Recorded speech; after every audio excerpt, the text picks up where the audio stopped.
Hello everyone, good morning. अन्त भला त सब भला। कतिको मान्नुहुन्छ यो कुरालाई? हामीले एउटा इक्जाम्पल लिन सक्छौँ। हामीले लामो समयसम्म दुःख, सङ्घर्ष, स्ट्रेसफुल रहेर हामीले 10 वर्ष 15 वर्ष बितायौँ।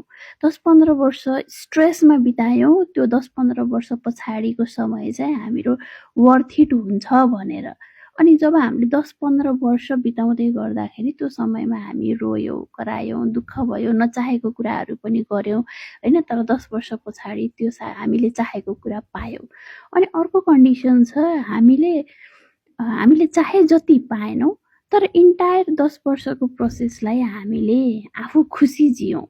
हामी खुसी भएर काम गऱ्यौँ, दुःख गऱ्यौँ तर खुसी भएर, मेहनत गऱ्यौँ तर आफ्नो मनले चाहेर, हामीले परिश्रम गऱ्यौँ तर आफ्नो मनलाई पनि खुसी बनाएर त्यो 10 वर्ष बितायौँ।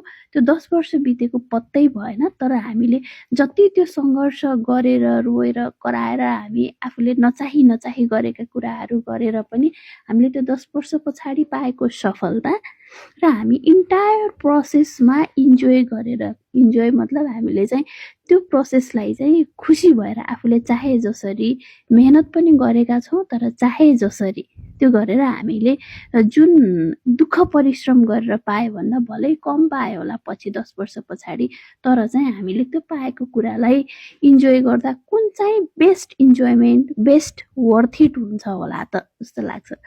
मलाई चाहिँ लाग्छ त्यो इन्टायर प्रोसेस पनि एकदमै जरुरी छ जस्तो लाग्छ होइन।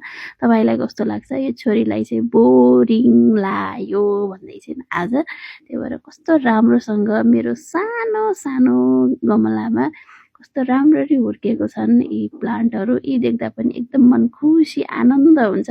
यो पनि एउटा इन्टायर प्रोसेस हामीले मान्न सक्छौँ, जुन चाहिँ हामीले सानो कुरामा पनि खुसी खोज्न जान्नुपर्छ।